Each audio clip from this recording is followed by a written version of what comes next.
I'm here with Markus of Omnium Gatherum to talk about May the Bridges We Burn Light the Way. It's a long ass title. It's hard for me to remember. Very different from Origin, which was just like a single word. The album comes out November 7th on Century Media Record, and then a few days later, you guys hit the road in North America with Ether Realm and Hinayana for a month-long tour. So there's a lot for us to discuss. First of all, thank you for taking the time and joining me for this chat. Thank you. And thank you for getting your facts straight with your speech. Oh, Everything correct. I try to get everything in there. By the I time, still have a problem with the album name because it's so long. yeah, I, yeah, I, I used to like remember Origin or Slasher, but now this is hard one. it's a hard one. By the time everybody's watching this interview, they already watched the reaction video that we did for the band's latest single. Was it Walking? Ghost Walking Walking? Ghost Ghost Walk Face. Phase? Yeah. So yeah, so on that video, my son and I discuss the title of this record and how hard it is to remember so many different words. So that will be up. By the time folks are watching this, that video will already be up. We have it already on our schedule. Let me start off by saying this. This album is really good. Really good. Fair enough. I feel like I wasn't a huge fan of Origin, but I feel like there was a lot of good things with Origin. And I feel like this album, you guys kind of took the best that Origin had, and then the best that's the DNA of the band from the previous records, brought it all together and created a new sound that it's kind of your sound. Do you see that Yeah, way? the feeling is mutual, I have to say. Like, of course, we were standing behind Origin when we did it, and that was what we wanted to do back then. And we had this 80s vibe on that, like OG in his Miami Vice. And it was Yeah. quite, and now retrospectively listening that album, it was too mid-tempo and like maybe too much like these clean vocals, a bit too layered. And with this album, we had in mind like going back to our origins. So kind of like wanted to do like a turbocharged Omnium Gatherum album because it's album number 10, album X, so it have to bring something good to the table. It's not that many bands that do 10 albums and still are carrying on. Mhm. So I had that in mind that it had to have some salutation for our past. It has like wedding riddle, something new, something old, something borrowed, definitely always, and something blue. I don't know. The blues jam at the end of the darkest cities, maybe it's something blue then. But yeah, as Origin was mid-tempo, I already thought with Slasher song like we have to go back to doing a bit more faster stuff, and then at the same time thinking with the album, I myself like the old albums, which is like vinyl length, like 40, 45 minutes. And that was important for me with this album that to do short enough album. So people immediately want to play push again when the outro has. You're reading my thoughts because when I was listening to the album, I already pre-recorded my review. That's exactly one of the highlights that I mentioned about this album. Is not only the album is very driven. There's still some slower tracks, but it's very driven album. When you get to the end of the record, because of the length of the album being shorter, you're like, wow, this was really good, but I don't feel like I had enough. So it's time to go back again and listen to it all over again. The album doesn't stay for too long to the point where you're like, you know what, I kind of can walk away and go listen to something else. You kind of want And to that's go why back the and album listen. ends with a bang, like a and total silence. It's like driving to some rock or something.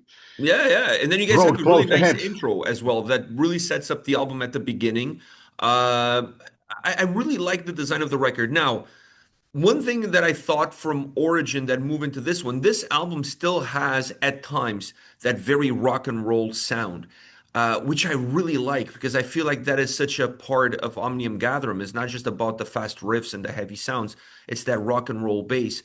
Do you see that aspect of the band being something that it's never really going to change, but maybe a little bit more controlled than what it was in Origin?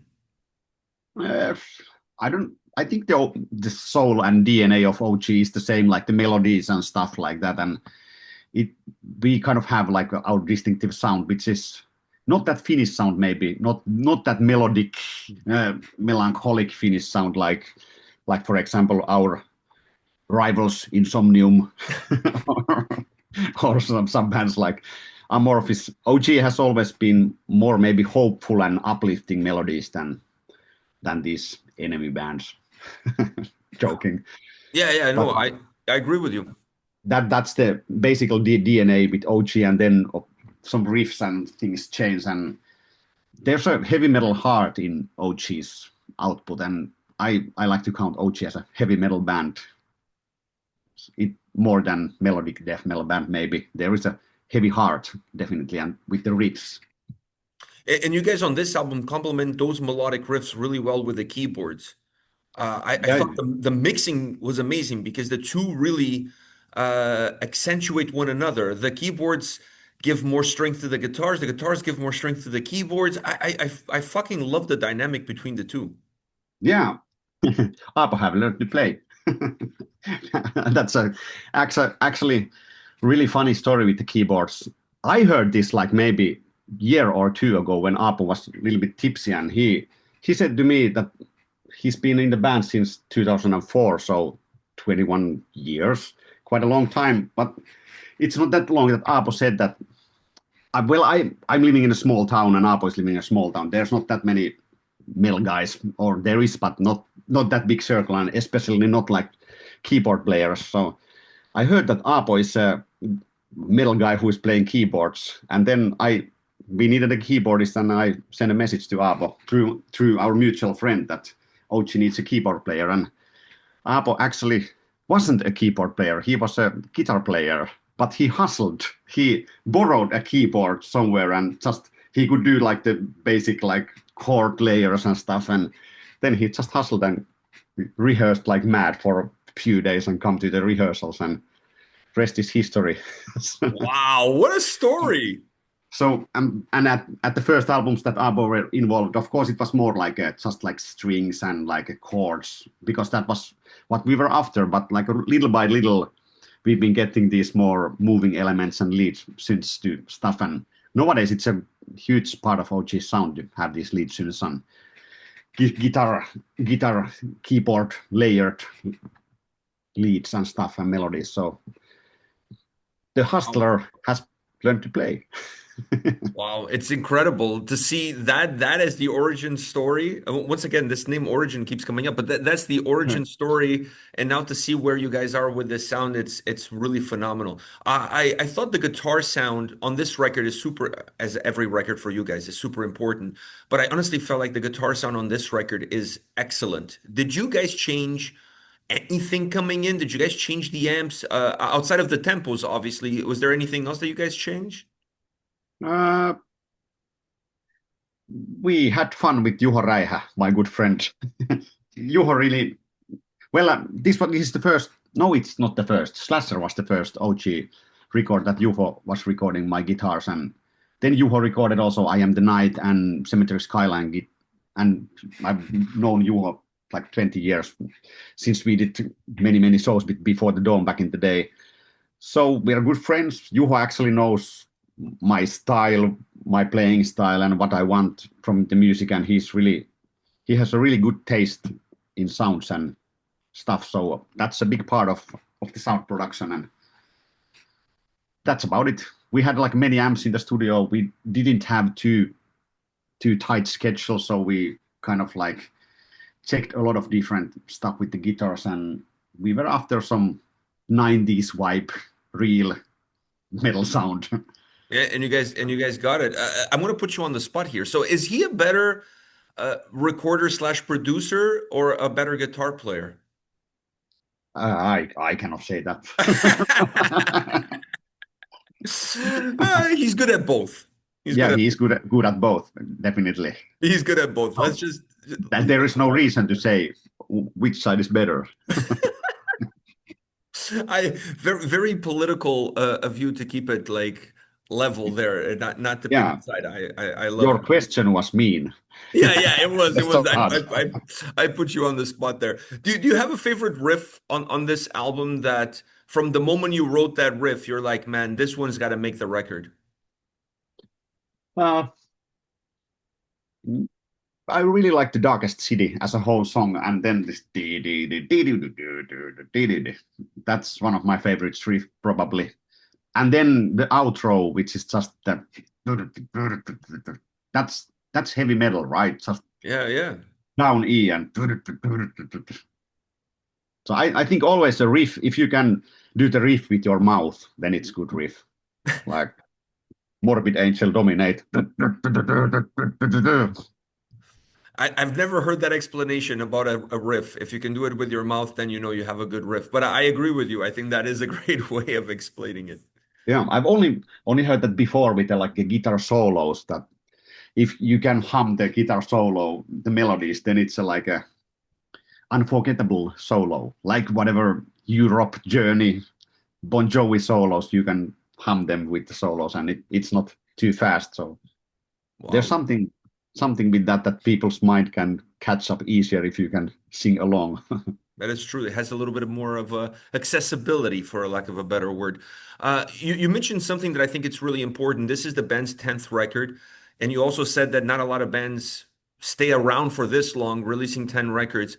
If you look at the discography of the band, what album do you think was the most important for you as a guitar player in your overall development? uh, what a question. Of course, the first album always has a place in the heart because it was the first love, and that was the reason why things got forward.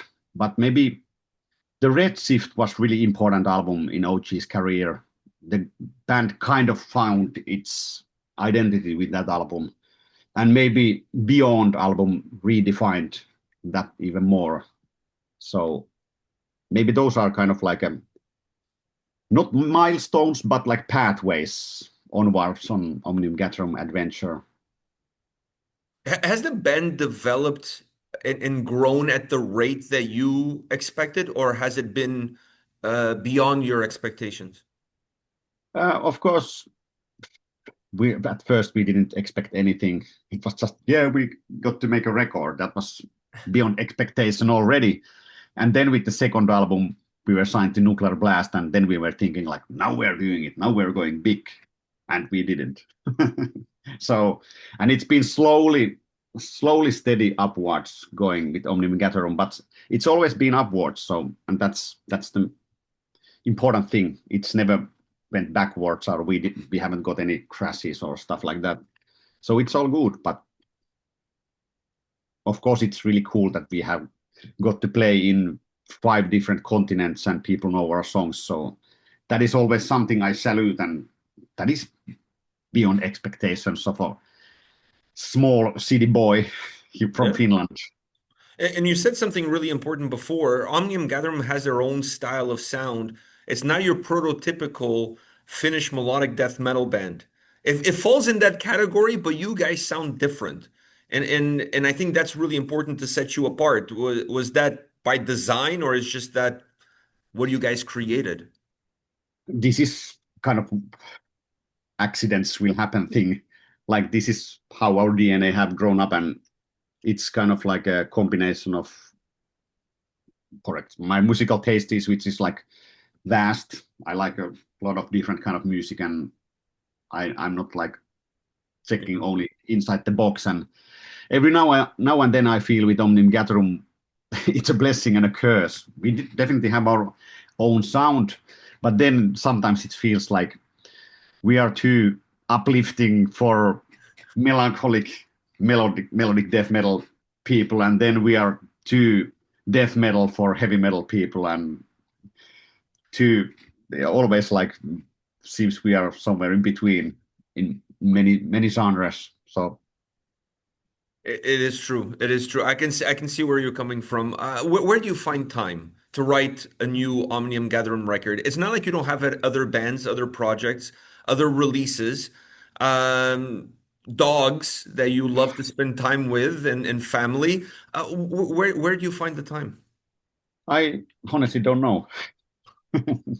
There's always a lack of time. There's not enough time for stuff, but always when I check retrospectively what I have done for like last year, it's like I don't get it how I got it done. Like so much touring and so much music, and I still have like a normal life. I'm not 24/7 with my guitar. I'm doing a lot of different stuff and being with my wife and dogs and cat and cars and family and Yeah. friends. But I don't know, if you have the will to do something, you somehow find the way to do it. And I don't do anything else except metal, so I'm not having any day job except these companies of the bands and stuff like that. So Like on a tour like the one you're embarking in November, it's a month long. Do you write at all when you're on tour, or you just no, it's totally impossible. Like I need my isolation and being alone when some little pieces can be done in tours. For example, guitar stuff for My Pain, the opener song on the new album. That was actually my warming up for shows, that which became the Nevermore Yngwie Malmsteen kind of riff on the song. But that's basically it. I'm usually only writing at home, but somehow there is time to do everything. Of course, there's always a huge stress. I should be writing new Insomnium album, which I have done, for example, for today, and new Cemetery Skyline album. And sometimes it's like, how can I I get was going to all this ask you, so done? if I want to start a new band and I need a guitar player, do you still have time? You have to ask my wife first. 'Cause I think you're running out of time. I love we were just in Latin American tour with Cemetery Skyline, and then we posted this stupid, bit tipsy picture. We found a Valhalla Viking bar from Argentina, and then we had like white Viking costumes with Michael Stanne and Victor and Sande, and then we posted it online, and then Michael Stanne's wife and replied, "No new bands, Michael." Yeah, he suffers from the same problem as you. Yeah, we feel each other. Yeah, you guys have the same problems, the same pain and the same problems. You're like I mentioned already. You guys going to embark on a month-long tour of North America starting mid-November. I think November 14th, if I'm not mistaken, running all the way to the mid-December, December 13th, December 14th. Around. I may be off by a day or two, but it's around that time period. The tour Yeah. brings you through Canada first. You play Boston, then I think you play Quebec City, Montreal, Toronto, then you go back to the US. What are your expectations coming into this month-long tour, headlining tour? It's been a while since you guys done a headlining tour with Etherrealm and Hinayan as the support.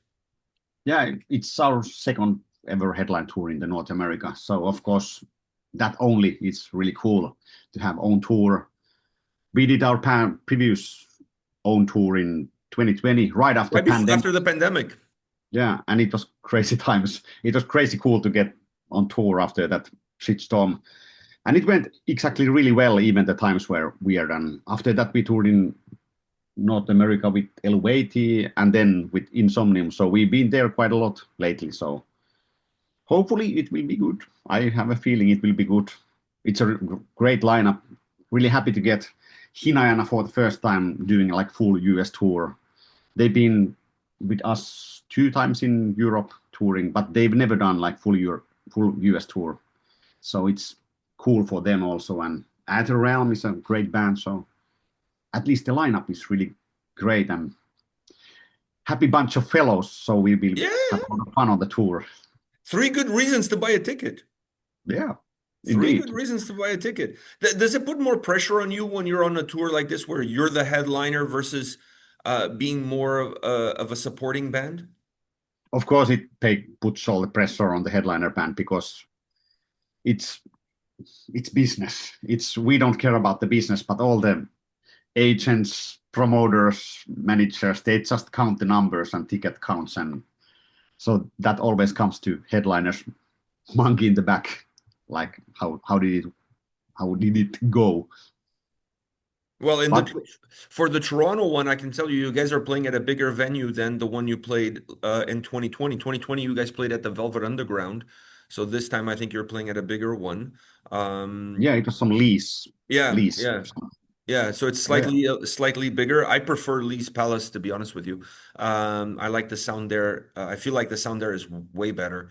So I think it's going to be a great tour for you guys. It's going to be busy, and you're doing it right as the winter starts. So are you prepared for life on the road in the cold days of North America? well, it's already getting cold in Finland, so it's nothing new for us. And I guess we are going the right way. We are first going to Canada, so then when the December comes, we are going to South. So it's it's designed quite well by our agent Steph. So well prepared. Well Have to prepared. have to take my leather jacket on and as also my shorts and swimming pants for California. You got to prepare for all sorts of different weathers. You're gonna see at least three different types of weather in that whole tour. You're gonna see winter with snow. You're gonna see fall or like early winter with no snow, and then you're gonna see warm temperatures in Florida and California. But that's easy as we are leaving Finland, so we have all the clothes already with us You come because prepared. it's I gotta. Canada weather here. Yeah, it's the same weather. But having said that, it's really warm here now. It's like 25 Celsius. All right. I honestly don't know what's happening with the weather here. We never get this warm weather at this time of the year. We're in Yeah, October. yeah. We are already on the roll towards Wow. towards deep autumn. No, here's still very nice and warm. I got one last question for you because you mentioned Hina Hina and the first time doing a North American tour. They tour with you guys in Europe, but first time in North America. If you could give them or any band doing a tour like this an advice that you wish somebody gave you when Omnium Gatherum first came to North America, what advice would that be? Um, buy some food and beer to the bus because catering is way different than in Europe. I was going to say, I thought you were going to say, make sure you have enough merch. Well, that's true also. Like, well, people in US and Canada buy way more merch than Europe. That's insane. And I don't know what's the reason for that, but I'm happy about that. Yeah, yeah. Last time when you guys did that headlining tour, you ran out of hoodies. I went and I got you guys hoodies that you guys ordered from a place in Toronto. I went to pick it up and I brought it to the venue Yeah, because you guys sold out. I remember that. Was it like someone from our campus calling you, and Yeah, it's just Miko around was the calling me. corner. Yeah, It's just yeah. around the corner, and you have to drive for 4 hours or something. Yeah, yeah. He was like, "Oh, I think it's just around the corner." And then I look at the map, it's like 2 hours to get there, 2 hours to come back. It's like it's not really around the corner, but you In know, Canada is big, so Canada-wise, it is around the corner. Yeah, okay, I'll give you that. I'll give you that. it was not from Vancouver. That would have been way more difficult. And by the way, I carry every day. I don't have it on me right now, but I carry every day my Omnium Gatherum keychain Ooh, that I picked up. I love those little knickknacks that you guys have, like those keychains. They look phenomenal. So that kind of merch really hits home with me. So everywhere I go, my keys have the Omnium Gatherum logo on them. great! So you we are on your hearts every time when you open your home door. Exactly, exactly. All I need now, and by the way, I was going to ask you this because we checked out a video from you guys on our Patreon, and you guys were all wearing the plaid shirts with the number on it. And I thought the number was based on who joined the band. Like, so if you have one, you were the first one. If you have two, you were the second guy to join the band or whatever. Is that accurate? That is correct. Wow. See, You like are good Sherlock Holmes work. yeah. So, and then the question I had is, are you guys selling those? Maybe not with the numbers, but are you guys selling those plaid shirts? Because they look cool as fuck. I have to check it out. I'm not actually sure if we have that because I think so too that they are really cool. Like we should at least like. Yeah. And funny thing with those shirts now when Jonas, the old guitar player, is again back on playing shows and he's like back pretty much in the band, but he wasn't playing on the album except few solos because he just it was first that he just do a quick solos and that's about it. But now he's playing with us like 100 shows soon, and he's number 6. But basically, he would be number 4. So it's a little bit tricky. Wow, it is tricky. You guys could do the patches with just like no number, like infinity for the fans. You know what I mean? So like Yeah. the fans are just infinity or something like that. Anyways, the shirts look cool as hell. So if you guys can have that as merch, I highly recommend it. I would definitely pick one up because it looks super cool. No, I have to hint that to our merch department immediately. Yeah, talk to the merch department, talk to the merch people, make sure they get those shirts going and bring a lot of keychains. Those are really cool. I love mine. So I think those are the kind of things that sell really well. Yeah, cool. And on that note, Marcus, I'll see you in November. I'll see you in Toronto Soon. soon, just like 6 weeks from now. I'll see you in Toronto 6 weeks from now. Looking forward to it. I'm super excited about this tour because I love the package that you guys put together, and I love this new record. So I expect you guys to play a lot of the new stuff. So I'm super excited to see all of you in Toronto. Cool. Likewise. Likewise. Really waiting for this one.